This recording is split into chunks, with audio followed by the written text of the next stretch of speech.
قل هو الذي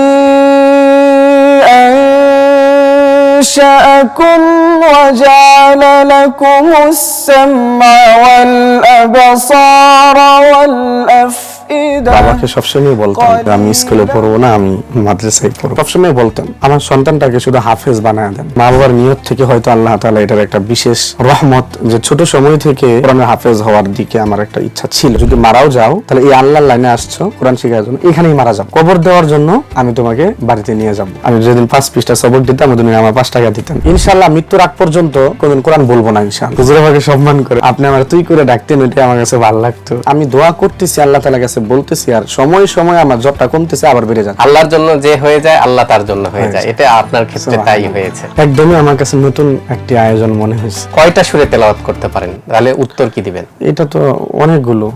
آمن الرسول بما